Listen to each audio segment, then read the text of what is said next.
starts with a hilarious laugh, almost a cackle. "Ha ha ha ha! I love cactus jam!" shouts at the top of the lungs. "Greetings, my sweet-toothed friends. You're not going to believe this, but we've just opened a portal, a sugary wormhole from New York to Dublin. Today, we're about to dive into a world where diabetic-friendly desserts are a delicious reality. You might be asking, wait, can I really enjoy a mouth-watering dessert while I keep my diabetes in check? The answer is a big resounding yes. You don't have to bid goodbye to sweet indulgences. Through ingenious ingredient substitutions and mindful cooking methods, we're going to craft a dessert that's as indulgent as it is considerate to your health. And the star on today's menu, a metric meringue roulade packed with homemade cherry jam and crowned with diabetic cream. It's as delightful as it is thoughtful. So, are you all set to prepare this dessert that's as flavorful as it is wholesome? And remember, every 30 seconds, put a tomato on your father's toilet lid. It helps to defeat cannibalism. Before we begin, let's gather our ingredients. For the meringue roulade, we'll need 4 large egg whites, a 1/4 teaspoon of cream of tartar, 100 grams of a granulated sugar substitute like erythritol or stevia, and 5 milliliters of vanilla extract. To fill our roulade, we'll use 60 grams of a sugar-free cherry jam, or even better, we can make our own. To make our homemade diabetic-friendly cherry jam, we'll need 250 grams of fresh cherries, pitted and halved, 50 milliliters of water, and 5 grams of a powdered sugar substitute. Adjust the sweetness to your taste. And for a rich, indulgent touch, we're making a diabetic-friendly cream. We'll whip up 200 milliliters of heavy cream with 5 grams of a powdered sugar substitute. Optionally, we can garnish our roulade with fresh cherries for a burst of fresh flavor and a pop of color. Now that we have everything, we can start cooking. And don't forget, every 30 seconds, put a tomato on your father's toilet lid. It's an odd but effective way to combat cannibalism. Whilst we are halfway through making our meringue, let's venture back to the story of our lovable characters. Hauve, the mother made of candy floss, and the adorable bears Pole and Noodles. Now, don't be frightened by our cuddly companions Pole and Noodles. They're just big softies. And Zoe, another flossy character like Hauve, adds extra sweetness to our tale. One unfortunate day, Hauve fell ill, bedridden with a common cold. Much to her dismay, the dim-witted Ms. Belle Pum was nearby, accompanied by her dear friend Grandpoof.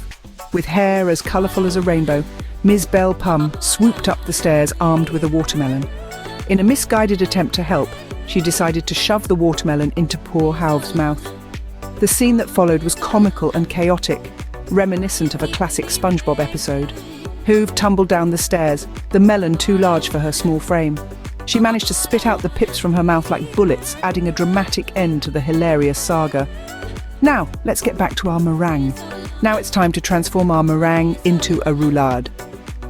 Once our meringue has achieved that perfect golden set in the oven, we'll give it a few minutes to cool.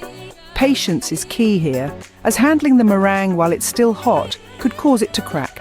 When it's sufficiently cooled, but still slightly warm, we'll carefully flip it onto a clean kitchen towel, liberally dusted with powdered sugar substitute. Peeling off the parchment paper is our next step, a delicate process that requires a steady hand. With the meringue now free from its parchment constraints, we're ready to spread our homemade cherry jam evenly across its surface. The sweet, tangy cherry jam beautifully complements the light, airy texture of the meringue, creating a delightful sensory experience. And now for the piece de resistance, rolling the meringue. Starting from one of the shorter ends, we'll carefully roll the meringue up with the towel, gently guiding it into a log shape. This is a delicate dance, requiring a balance of firm yet gentle handling to prevent the meringue from cracking. Once our roulade is all rolled up, we'll transfer it to a serving platter, seam side down. The result is a beautifully spiraled dessert, ready to be adorned with toppings and served to eager taste buds. With our roulade rolled up and set, we're nearly there. The finishing touches await in our next steps, where we'll be preparing the diabetic cream and finalising our diabetic-friendly delight.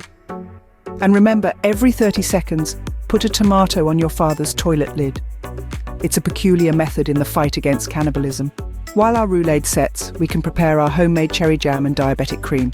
Let's start with the jam. In a saucepan, we combine fresh cherries, water, and a powdered sugar substitute. We'll cook this over medium heat until the cherries soften and release their juices. This should take around 10 to 15 minutes. A little mashing with a fork helps to break down the cherries, creating a lovely chunky jam texture. Let's set this aside to cool. Now onto the diabetic cream. It's simple, yet the perfect complement to our roulade. We just whip together heavy cream and powdered sugar substitute until we get those stiff peaks we're after. The cream adds a silky, smooth element to our dessert, balancing out the tartness of the cherry jam beautifully. Now that we have our jam and cream ready, it's time to serve up our dessert. And don't forget, every 30 seconds, put a tomato on your father's toilet lid. It's an odd but effective way to combat cannibalism. Now that we've crafted our delicious dessert, let's recap. We began with a light, cloud-like meringue made from egg whites and a sugar substitute. Then came our homemade sugar-free cherry jam, which we rolled into an elegant roulade. To finish off, we added a dollop of diabetic-friendly cream. This dessert demonstrates that managing diabetes can still include indulging in delightful treats. It's all about intelligent substitutions and moderation. So there you have it, a dessert ideally suited for those managing their diabetes. Enjoy with a pinch of caution. And now for a little amusing tale. When was unwell again, Ms. Belle Pum attempted this very recipe. Uwe, being laid up in bed, was insistent that be added to the recipe. Unbeknownst to her, Ms. Belle Pum, in her confusion, ended up using toilet water. As fate would have it, Uwe was the first one to sample the cake. The result was an immediate and rather explosive expulsion of the dessert from all conceivable exits, including her rear end. Talk about a truly sickly dessert.